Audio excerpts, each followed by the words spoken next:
1대1 성격 공부를 들어가도록 하겠습니다. 59쪽입니다. 59쪽.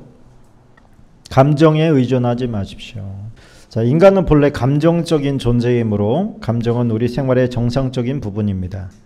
서로 다른 성격을 가진 사람들이 하나님과의 관계를 맺을 때 감정적으로 서로 다르게 반응을 보입니다. 어떤 사람은 매우 고조된 감정적인 반응을 가질 수도 있고, 또 다른 사람은 조용하고 차분한 기분을 느낄 수도 있습니다. 이와 같이 감정은 다양한 것이기 때문에 어떤 특정한 감정에 의존해서는 안 됩니다.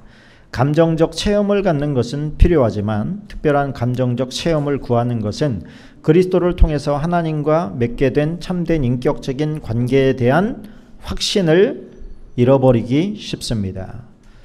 자, 감정은 말씀과 믿음의 결과입니다. 구원의 확신은 하나님의 말씀의 권위에 근거하는 것입니다. 당신이 하나님께서 말씀하신 대로 하신다면 당신은 하나님의 자녀가 된 것을 확신할 수 있게 됩니다. 그리스도인은 하나님의 말씀과 그분의 신실성을 믿는 믿음으로 사는 것입니다. 다음에 기차 그림은 사실, 하나님과 그의 말씀과 믿음, 그의 말씀에 대한 우리의 신뢰, 감정, 우리의 체험적 결과 사이의 관계를 보여줍니다. 자, 앞에 보면 이제 그 사실과 믿음과 감정이라는 게 있습니다. 사실은 하나님의 말씀이라고 그랬습니다. 그 다음에 믿음은 믿음과 감정 그 사이에 우리가 좀 왔다 갔다 하는 그런 마음의 감정이 있습니다. 자, 잠깐 앞에를 볼까요? 자, 감정이라고 하는 것은 그날 다른 거죠. 어떤 날은 기분이 굉장히 좋을 때도 있고, 어떤 날은 마음이 푹 가라앉을 때도 있습니다. 부부라면 부부가 서로 사이가 좋으면 다 좋아 보이기도 하고, 사이가 안 좋으면 모든 게 만사가 다 귀찮아질 수도 있는 그런 것이 바로 우리의 감정입니다. 그런데 이 감정에 근거한 믿음 생활을 하는 사람이 적지 않다는 거예요. 감정이라는 건 이렇게 요동이 심하고 변화무쌍한 건데, 그 감정 상태에 따라서 예를 들자면 우리가 이제 교회 생활을 잘하고 신앙 생활을 잘할 때는 당신 구원 받았습니까? 이렇게 물으면 당연하죠. 나는 구원 받은 게 확실합니다. 이렇게 이제 볼륨을 약간 줄여주세요, 민희 씨. 그런 생각이 든다라고 할 수가 있죠. 그런데 일이 자꾸 꼬이고 하나님이 살아계신지 의심이 들고, 내 신앙이 내가 진짜 신앙생활 하는 게 맞아? 이런 이제 생각, 그건 감정이거든요. 믿음도 아니고 사실도 아닌데, 그 감정이 그렇게 될 때는 당신 구원 받았습니까? 이렇게 하면 잘 모르겠어요. 안 받은 것 같아요. 못 받은 것 같아요. 천국 못 갈 것 같아요. 이렇게 얘기를 한다는 말입니다. 그래서 그것이 맞는 말이 아니라는 거예요. 그 말은, 감정 상태에 따라서 고백되어진 말은 사실이 아니고 믿음도 아닙니다. 그러니까 우리가 구원 받았습니까? 라고 하는, 오늘 구원의 확신이잖아요, 주제가. 구원 받았습니까? 라고 할 때 그 구원의 확신은 어디에서 나와야 된다? 사실에 근거해야 된다. 그 사실이 뭐다? 말씀이다. 그럼 말씀이 뭐라고, 어떤 자가 구원을 받는다고 얘기했느냐? 이게 사실이거든요. 누가 구원을 받는데요? 영접하는 자, 곧 그 이름을 믿는 자들에게는 하나님의 자녀가 되는 권세를 주셨으니, 이게 사실이지, 변화무쌍한 당신의 감정 상태에 따라서, 혹은 우리가 죄를 짓거나 잘못하거나 또 하나님께서 보실 때 책망 들을 만한 그런 일을 했다고 해서 당신의 구원의 문제가 왔다 갔다 하는 게 아니다. 하나님을 기쁘게 할 때는 당신이 구원받고, 하나님을 서운하게 하면 당신 지옥 가는 그런 개념이 아니다. 이거는 우리가, 그러면 예수님을 믿었어도 지옥에 가는 사람이 있나요? 그 부분에 대해서 우리가 이렇게 생각을 하시면 돼요. 예수님을 믿었어도 지옥에 간다라고 했을 때 뭐를 보고 그 사람이 지옥에 간다는 얘기예요? 삶을 보고. 삶이 당신은 믿고 있는 사람처럼 살고 있지 않기 때문에 지옥에 간다라고 하는 그런 가정을 해보는 것이죠. 신앙생활을 잘하는 것처럼 보이는 사람도 죽어봐야 하는 거예요. 가봐야 아는 거예요.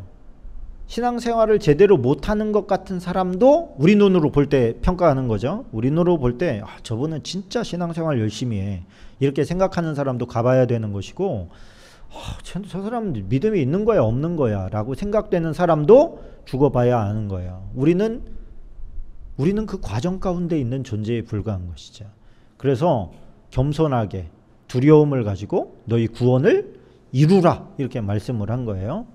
그럼 우리가 중간에 가지고 있는 마음 태도는 어떤 것이어야 되느냐? 하나님을 내가 떠나지 않았다면 비록 때로는 죄를 짓고 실수를 하고 마음이 오르락 내리락하고 신앙생활도 오르락 내리락 한다 할지라도 사실에 근거한 하나님의 말씀에 근거해서 내가 예수님을 영접했나? 나 천국에 못 갈 것 같아, 이런 생각이 들 때는 뭐 하라고 그랬어요? 내 감정이라고 그랬잖아요. 천국에 갈 것 같다, 못 갈 것 같다, 이거는 감정이라는 거예요. 감정은 믿을 게 안 된다. 그래서 감정에 근거하지 말고 사실에 근거해서 우리가 감정 상태가 구원받지 못한 것 같다라는 생각이 들 때는 어떻게 하면 돼요? 그러면 사실로 돌아가면 되는 거예요. 사실로 어떻게 돌아가요? 예수님을 영접하는 거예요. 예수님을 영접하는 게 어렵습니까? 한번 예전에 영접했는데 다시 한번 한다고 자존심 상할까요? 그런 거 아니잖아요. 예수님 사랑한다고 예전에 고백했는데 또 한다고 그게 이상한 겁니까? 이상한 거 아니거든요. 내 마음이 요동치고 감정 기복이 심하다는 것을, 그럴 수밖에 없는 세상에 살고 있다는 것을 주님이 알고 계셔요. 죄를 안 짓고 싶어도 때로는 죄를 질 수밖에 없는 연약한 존재라는 것을 하나님이 모르시냐? 안다는 거예요. 너는 또 죄졌냐? 내가 지난번에 용서해 줬는데 또 죄졌냐? 이건 사람 사이에서 왔다 갔다 하는 대화지, 우리보다 차원이 훨씬 더 높은 사람과 대화를 하게 되면 좀 다르잖아요, 뭔가.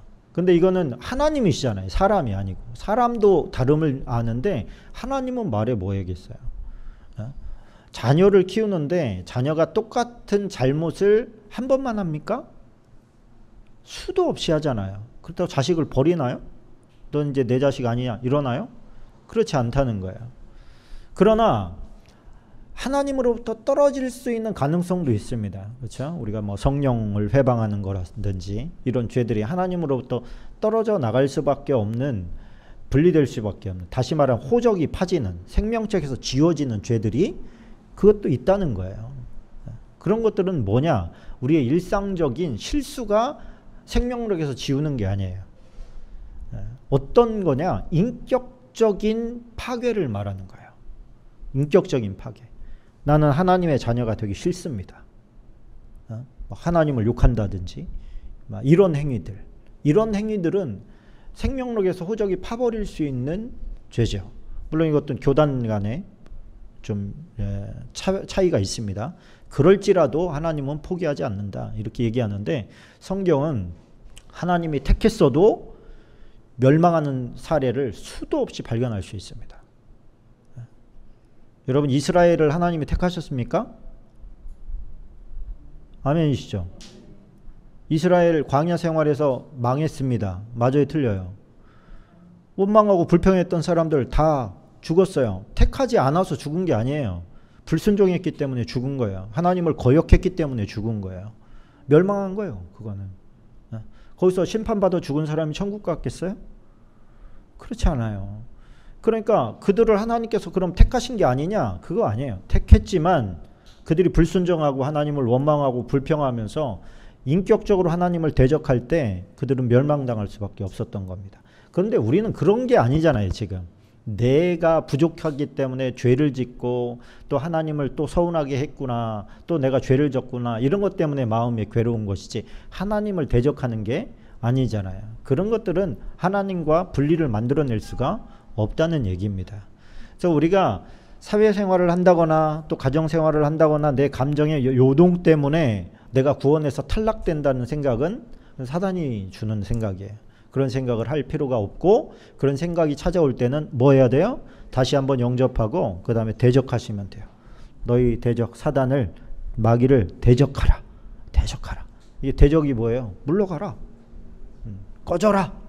무적행으로 가라. 예수 이름으로 명하노니 가라. 이렇게 자꾸 생각과 전쟁을 벌여야 된다는 겁니다. 그래서 우리의 믿음은 사실에 기반한 믿음이어야지 내 감정에 기반한 믿음이 되어서는 안 된다. 근데 이것이 생각보다 이거 개념이 정립이 안 되면 많이 흔들립니다. 우리가 신앙생활을 하다가 떨어져 나가는 사람들의 대부분이 감정에 기반한 믿음이기 때문에 떨어져 나가는 거예요. 하나님의 말씀에 기반한 믿음을 반석 위에 세운 믿음은 쓰러지지 않는 건데 이게 감정에 자꾸만 이걸 안 가르쳐줘서 그런 거죠. 네 감정은 하나도 중요한 게 아니야. 말씀이 중요한 거야. 말씀 안에 네가 그 말씀을 믿냐? 그렇다고 그러면 거기에 대한 확증을 주면 됩니다. 자, 의지적인 결단 3번. 그리스도인이 되는 것과 그리스도인임을 확신하는 데는 지성과 감정 외에 의지가 포함되어야 합니다. 그리스도는 우리가 구원의 확신을 갖는 데 있어서 인간의 의지 중요성을 강조하셨습니다. 그러므로 그리스도인이 예수님을 믿고 따르기 위해서는 어떤 형태이든 간에 의지의 결단이 필요합니다. 자, 예수님은 젊은 관원에게 어떤 의지의 결단을 요구하셨습니까? 누가복음 18장 22절을 같이 한번 읽어보겠습니다. 예수께서 이 말을 들으시고 이르시되 내게 아직도 한 가지 부족한 것이 있으니 내게 있는 것을 다 팔아 가난한 자들에게 나눠주라. 그리하면 하늘에서 내게 보화가 있으리라. 그리고 와서 나를 따르라 하시니. 자, 가난한 자들에게 나누어줘라. 그러면 어떻게 된다? 하늘에서 내게 보화가 있다. 예, 너가 행한 행위에 대한 보답을 하늘에서 해주겠다 이거죠. 그리고 나서 너는 나의 제자가 되라. 예수님께서 13번째 제자가 될 것을 명하셨는데 이 사람은 지금 자기의 부유함 때문에 부유함을 포기하지 못해서 그 생활을 포기합니다. 그럼 이게 무슨 얘기예요? 지금 그 부자를 기억하는 사람이 많아요? 예수님의 제자를 기억하는 사람이 많아요? 당연히 예수님의 제자죠. 여러분 같으면 뭐를 택하겠습니까? 너희가 가진 재물을 다 팔아서 가난한 사람 주고 너는 목사가 되라. 그러면 너는 선교사가 되라. 그러면 뭐를 택하겠어요? 여러분 그 문제예요. 딱 지금 그 문제예요. 예수님의 제자들은 그런 것들을 다 버려두고 예수님을 따랐다 이렇게 얘기했기 때문에 예수님의 제자가 될 수 있었던 겁니다. 근데 베드로도 배가 있었고 부유하게 살다가 그걸 포기한 거잖아요.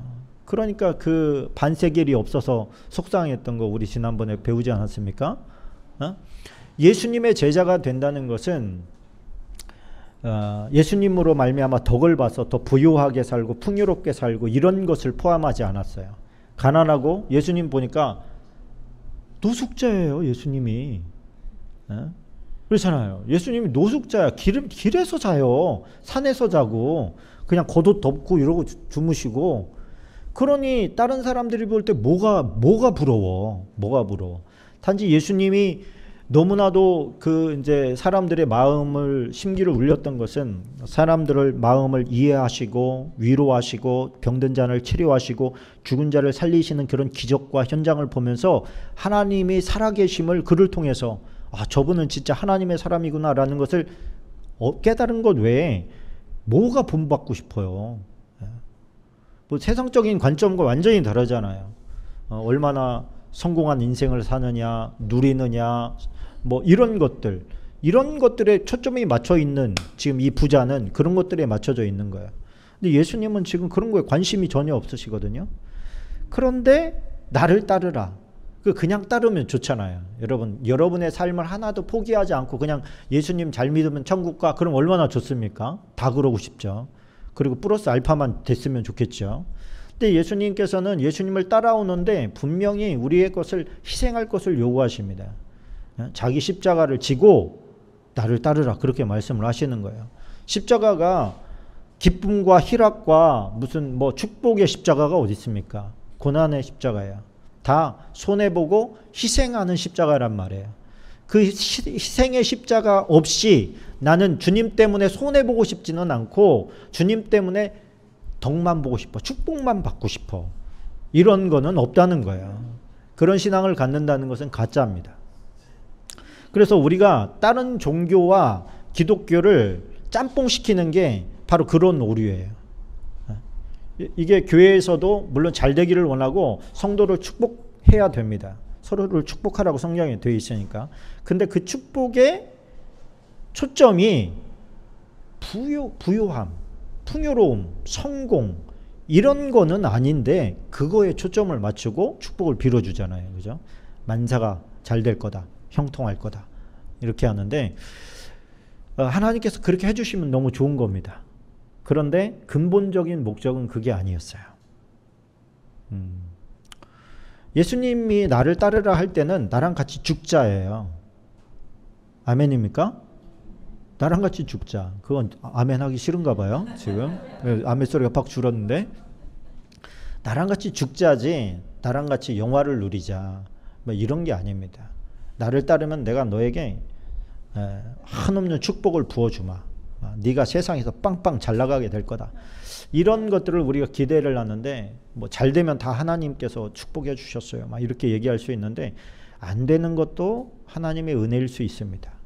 모든 것을 다 협력해서 선을 이루어 가시는 분이기 때문에 잘 됐을 때만 좋은 하나님이고 안 되면 의심은 되는 하나님 이런 게 아니라는 것이죠. 자, 우리가 의지적인 결단을 해야 되는데 그 의지적인 결단의 내용은 뭐냐? 내가 예수님 때문에 손해보는 거예요. 손해보는 거. 뭔가를 손해봐야 돼요. 뭔가에.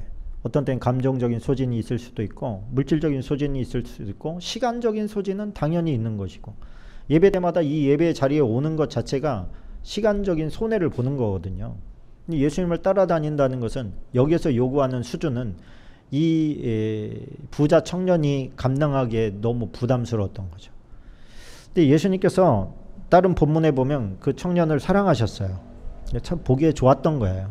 그럼에도 불구하고 예수님의 그 요청을 받아들이기에는 가진 게 너무 많았던 겁니다. 그래서 부자는 어디에 가기 힘들어요? 천국에 가기 힘들어요. 현재 보이는 것에 더 집중하는 삶을 사는 게 우리의 본성이거든요. 본성이에요, 본성.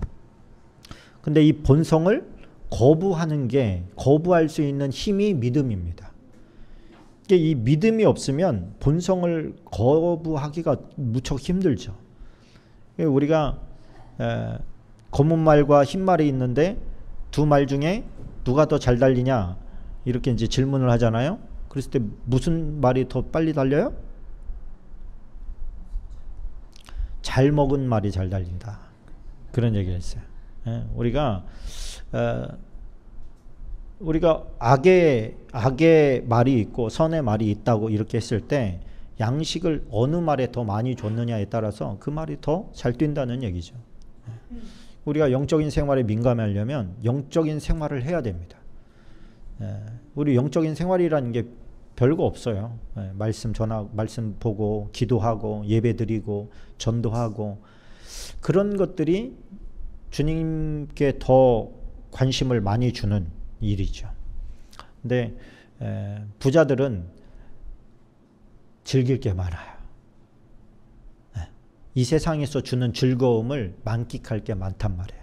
그러다 보니까 영적인 즐거움엔 별로 관심이 없어요. 이거 하기에도 바쁘니까.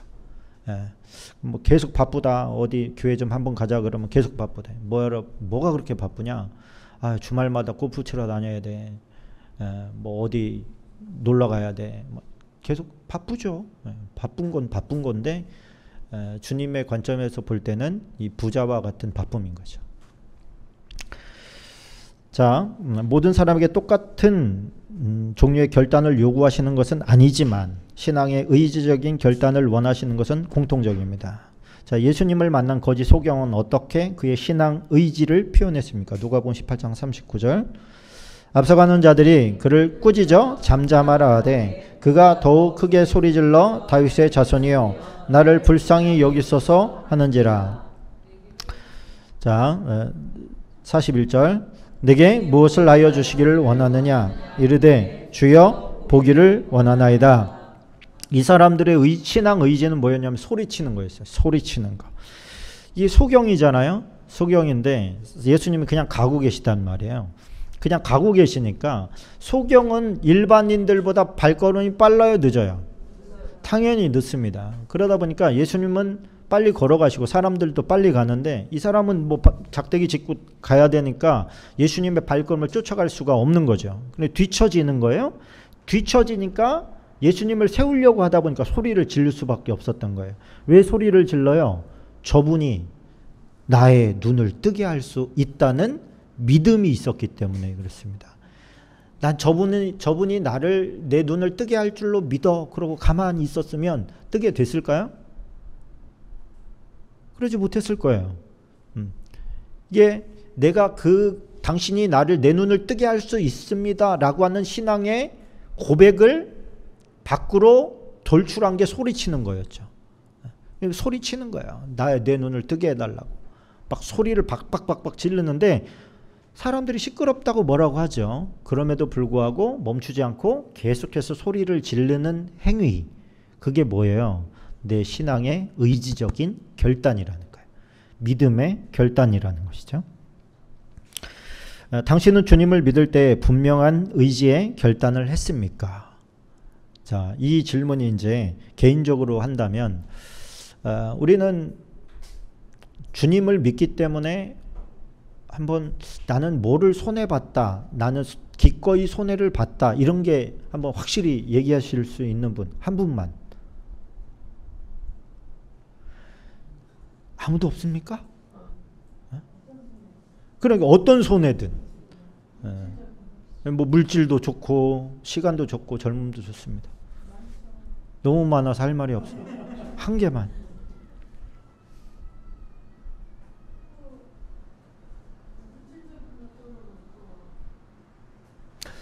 진짜 그 오건사님은 저도 아는 희생이 너무 많아요. 사실 저 얘기 들으면 오늘 집에 못 갑니다. 그래서 듣기를 포기해야 될 것 같아요. 그래요. 의지적인 결단이라고 하는 것은 반드시 어떤 희생을 요구합니다. 희생을 요구해요. 예수님께서는 생명을 내어주시는 것이고 매 맞는 것이고 채찍에 맞는 것이고 십자가에 못 박는 것이 예수님이 우리를 사랑한다고 하는 것의 표현이었어요. 우리는 예수님 사랑한다고 고백을 하는데 예수님을 위해서 뭔가 손해볼 일이 있으면 자꾸 뒤로 빠진다면 그거는 가짜라는 얘기예요. 진짜는 그 길을 가거든요. 그 길을 가거든요. 그래서 우리가 그런 일이 많으면 좋습니까? 없을수록 좋습니까? 주님을 위해서 손해볼 일이. 머리로는 많은 게 좋은데 의지적으로는 없는 게 좋죠. 왠지 그게 본성이잖아요, 그죠?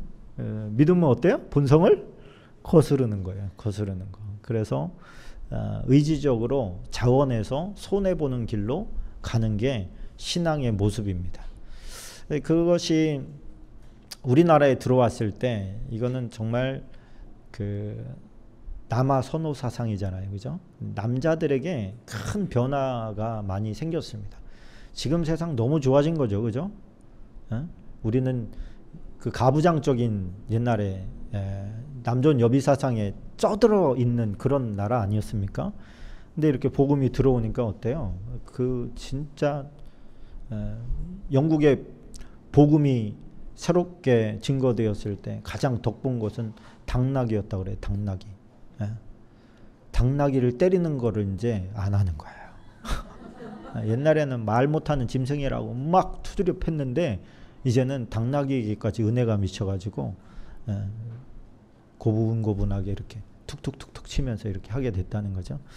복음이 들어가는 곳은 손해를 감수하기 때문에 그 주변에 있는 사람들이 덕을 보게 되어 있습니다. 그 사람 때문에 피해를 보던 사람이 덕을 보게 되어 있는 것이죠.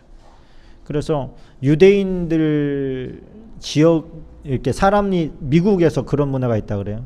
미국에서 동네에 유대인 부자가 한 명이 이사를 오면 그 동네 전체 집값이 오른대요. 무슨 소리인지 알겠죠? 왜 그러냐면 그 사람이 유대인은 돈 많은 유대인이 그 동네에 가면 그 동네 전체를 좋게 만들어 버린다는 거예요. 그러니까 집값이 전체적으로 올라 버린대. 누가 그 유명한 사람이 거기 왔어? 이렇게 되는. 뭐 저도 들은 얘기라서 확인할 길은 없습니다만 그게 진짜 하나님을 믿는 사람이 해야 될 거라는 거죠. 하나님 잘 믿는다고 하는 집사님이 우리 직장에 들어왔는데 변화가 아무것도 없어. 그러면 이건 조금 문제가 있는 거예요. 하나님을 잘 믿는 사람이 그가 어디에 가든 그곳은 그 사람은 덕을 봐야 돼. 이 사람은 뭐를 해야 돼요? 손해를 봐야 돼. 내가 손해 보는 게 저 사람들에게 덕을 보게 하는 거야. 여러분들 지갑도 열어야 되고 때로는 시간을 더 투자해서 좀 더 서비스를 해줘야 되고 들어주고 이런 일들이 많아져야 되는 거죠. 그게 신앙 있는 사람들, 하나님을 잘 섬기는 사람들이 해야 될 일이라는 것입니다. 자, 구원받은 신앙의 확증이 있습니다. 전 인격적인 신앙의 세 요소와 관련해서 하나님은 그리스도가 우리 속에 계시다는 세 가지 확증을 보여주십니다. 첫 번째, 하나님의 말씀입니다. 외적으로 나타나 있는 하나님의 말씀을 들을 수 있습니다. 구원의 확신은 하나님의 말씀의 권위에 근거하는 것입니다. 요한일서 5장 9절로 13절을 읽으십시오. 같이 읽어보겠습니다.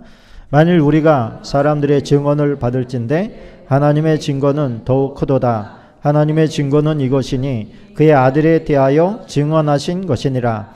하나님의 아들을 믿는 자는 자기 안에 증거가 있고 하나님을 믿지 아니하는 자는 하나님을 거짓말하는 자로 만드나니 이는 하나님께서 그 아들에 대하여 증언하신 증거를 믿지 아니하였음이라. 또 증거는 이것이니 하나님이 우리에게 영생을 주신 것과 이 생명이 그의 아들 안에 있는 그것이니라. 아들이 있는 자에게는 생명이 있고 하나님의 아들이 없는 자에게는 생명이 없느니라. 내가 하나님의 아들의 이름을 믿는 너희에게 이것을 쓰는 것은 너희로 하여금 너희에게 영생이 있음을 알게 하려 함이라. 아멘. 생명은 우리에게 있는 것이 아니라 예수님 안에 있다. 그 예수님이 네 안에 있냐? 그러면 너는 생명을 가진 자다. 이게 뭐예요? 성경적인 근거 위에 세워진 확신이라는 확증. 여러분과 제 안에 예수님이 계십니까? 그러면 여러분과 저는 구원받은 존재입니다. 아멘. 이거에 대해서 의심이 없으시기를 주님의 이름으로 축원합니다. 두 번째, 성령의 내적인 증거가 있습니다. 성령은 우리 안에서 우리가 하나님의 자녀인 것을 증거하십니다. 로마서 8장 16절 읽으십시오.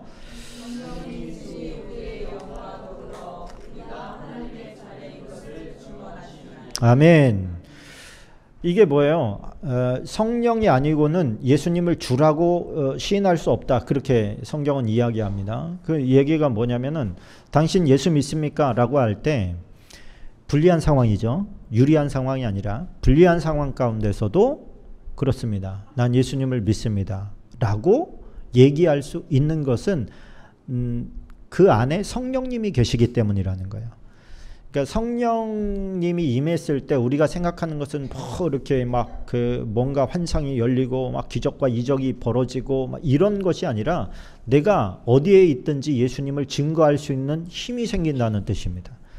그래서 내가 예수님을 내가 불리한 상황임에도 불구하고 고백할 수 있네.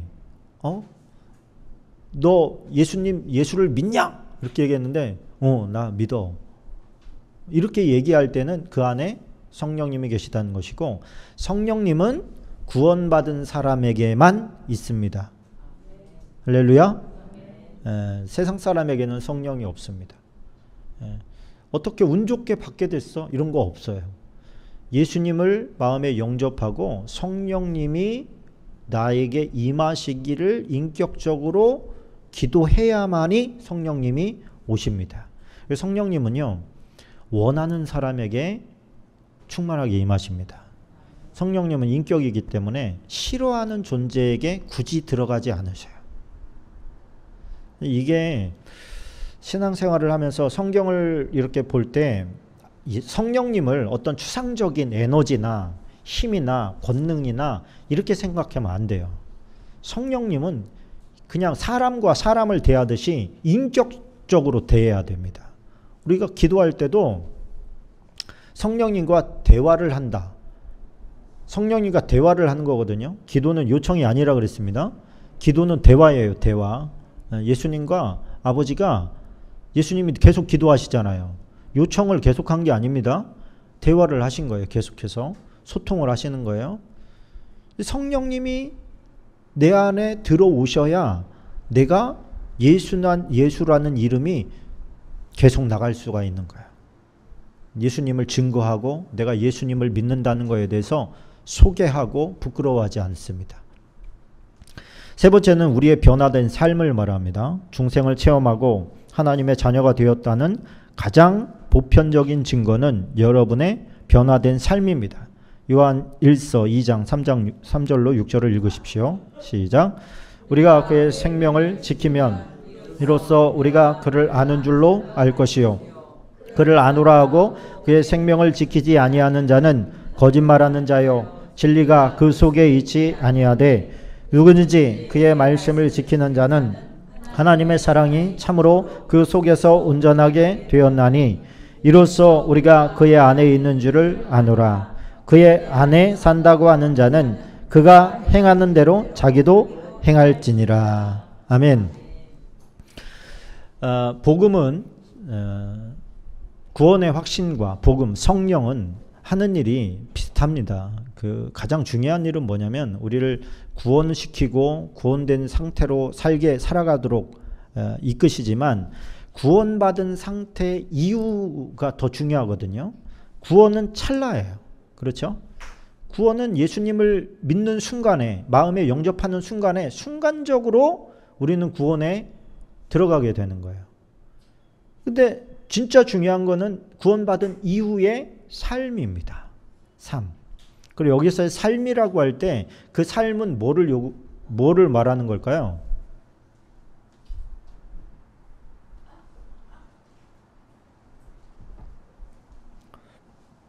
성장을 말하는 겁니다. 성장. 다시 말하면 성숙을 말하는 거예요. 인격적인 변화를 말하는 거예요. 인격적인 변화. 그래서 더 좋은 사람으로 변화되어 가는 것을 크리스천의 삶으로 보는 거예요. 그러면은 궁극의 크리스천의 삶의 완성체는 뭘까요? 완성형은 예수님처럼 사는 거. 그걸 조금 더 구체적으로 얘기하면 어딘가 정답이 나온 것 같아요. 지금.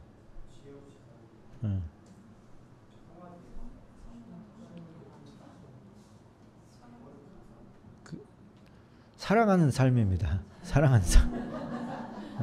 우리가 읽은 말씀이 그거예요. 완성체, 그리스도인으로서 우리의 삶을 완성해 간다라고 했을 때 그 완성된 삶의 실제적인 내용은 얼마나 당신이 사랑의 사람으로 세워졌느냐예요.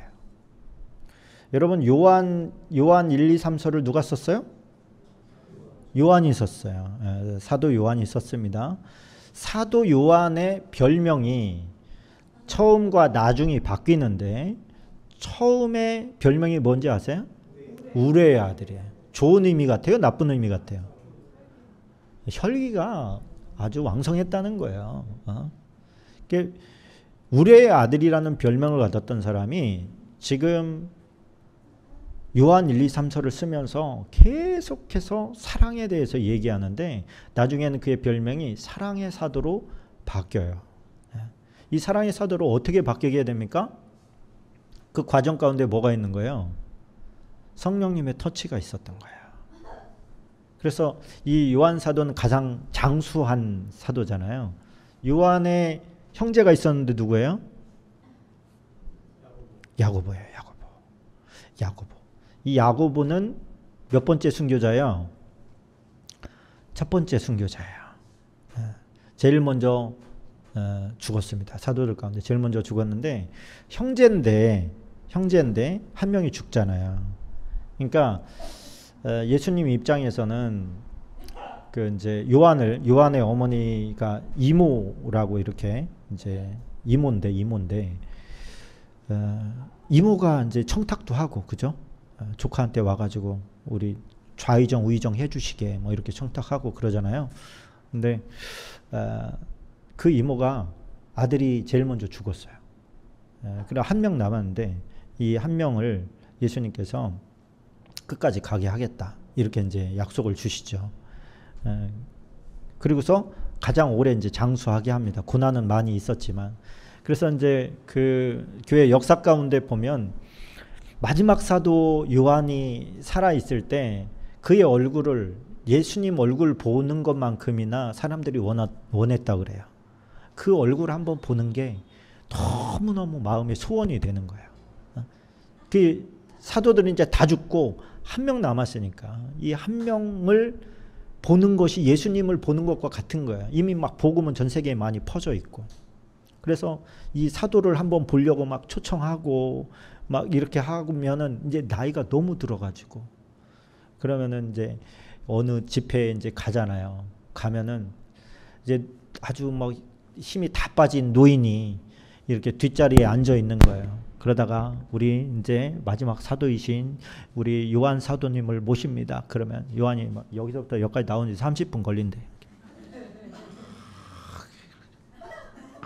막 이렇게 나와가지고 간신히 스탱하고 서가지고 여러분 사랑하십시오. 그러면 막 다 눈물바다가 돼가지고 서로 얼싸안고 막 살아갑시다 그러면서 울고 한 말씀 하고 들어간다는 거예요. 그만큼 이 사람의 내면에 축적된 그 힘은 결국에는 사랑의 힘이었다는 거죠. 강력한 사랑의 힘. 그래서 결국에는 우리가 신앙생활을 오래 했을 때 가장 드러나야 되는 그 독특한 특성은 결국엔 사랑의 힘입니다. 저 사람이 얼마나 포용성이 있는가, 저 사람이 얼마나 사람을 품고 갈 수 있는가, 얼마나 실수를 보고도 넓은 마음으로 헤아려 주는가, 이거에 대한 스케일이 그 사람의 성숙도의 스케일과 같다는 거예요. 그렇다면 저와 여러분이 하나님을 이제 믿으면서 그 작업은 사실은 우리가 할 수는 없는 겁니다. 우리가 마음 먹는다고 되는 게 아니거든요. 성령님의 터치가 강력하게 우리 안에 들어오고 매일매일 하나님과 동행하는 삶을 추구할 때 조금씩 우리 안에서 하나님께서 작업하시는 거예요. 우리가 이제 그거를 저는 이제 방언 기도라고 얘기를 해줍니다.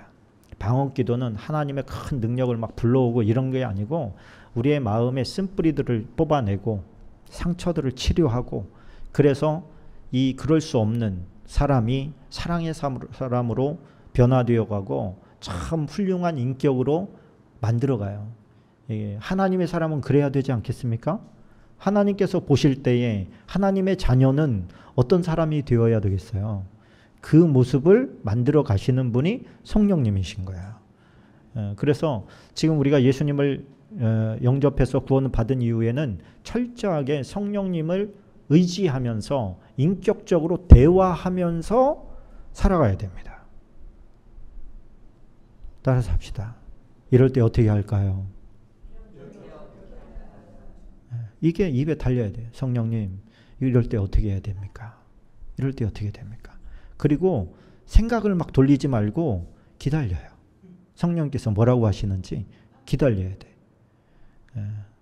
뭐 이런 얘기를 하면 또 신비주의다 뭐 이렇게 얘기할 수 있겠습니다만 초대교회 살아가던 형태가 그런 형태였습니다. 그 사람들에게는 성경이 없었고 있어도 회당 중심으로 소수만 봤기 때문에 지금처럼 우리가 이렇게 자유롭게 볼 수 없었어요. 그들에게 있어서 그들의 신앙을 지탱해주고 이끌어가고 성숙하게 할 수 있었던 것은 기도 외에는 없었습니다.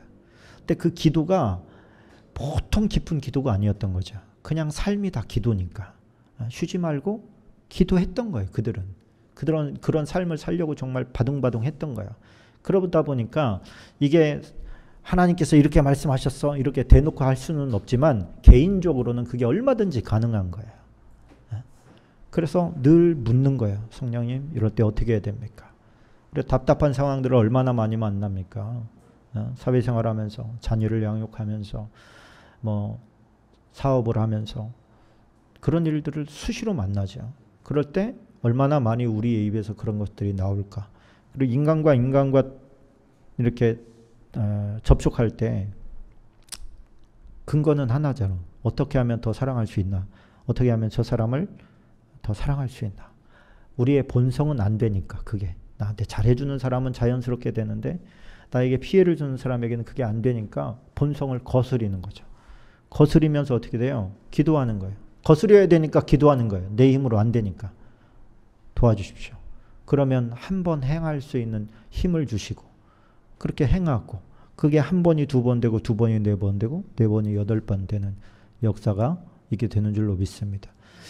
우리가 구원받은 사람이라고 하는 정체성, 이것이 그렇게 중요한 겁니다. 이게 없으면 세상 속에서 타협하면서 살아갈 수밖에 없어요. 여러분, 에스겔이 25살 때 저 바벨론으로 끌려갑니다. 2차 포로 때, 여호야긴 때 끌려가요. 다니엘은 여호야김 때 끌려갑니다. 어렸을 때 끌려갔어요. 25때 끌려가고. 근데 거기 가서 에스겔서를 보면 인분을 불을 피워서 떡을 구워 먹어라 했을 때 하나님, 저 인분은 부정한 거라고 성경에 나오거든요. 부정한 걸로 떡을 먹지 않았습니다. 어디서 살면서? 바벨론에 살면서. 포로 생활하는데 그의 정체성은 제사장이었거든요. 이 사람이 원래 포로로 안 끌려왔으면 제사장 했을 사람인데 끌려왔어요. 그렇게 30살이 됐는데 5년 동안 그 고된 노동을 하면서도 바벨론에서 일반인들이 먹고 있었던 그 부정한 음식, 제사장 구별된 음식만 먹었잖아요. 그 부정한 음식을 안 먹은 거야. 열심히 일했는데 저녁 때 부정한 음식이 나오면 안 먹었던 거예요. 그게 뭐 어디서 나와요? 정체성에서 나온 거예요. 나는 제사장이다. 난 제사장이다.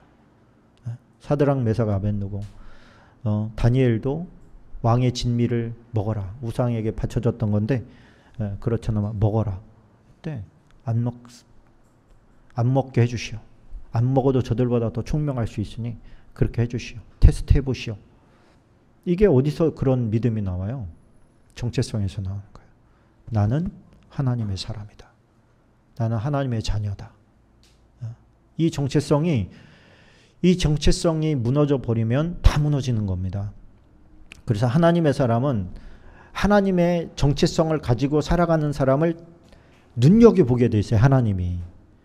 그래서 그것이 잘난 척하는 게 아니고 뭐 이것 때문에 다른 사람에게 피해를 주고 뭐 이런 것이 아닌 이상 이 순결성을 철저히 지키면서 나갈 때 하나님께서 책임져 주시는 사람이 되는 줄로 믿습니다. 할렐루야. 예, 우리 잠깐 함께 기도하겠습니다. 아버지, 나 그런 사람 되게 도와주십시오. 구원의 확신이 나의 그냥 만족, 나 천국 간다 이런 만족으로 끝나지 않고 내 삶의 전반을 바꿀 수 있는 정체성의 변화로 나아갈 수 있도록 하나님 나를 좀 이끌어 주십시오. 성령님 더 깊이 나를 간섭해 주십시오. 함께 잠시 기도하겠습니다.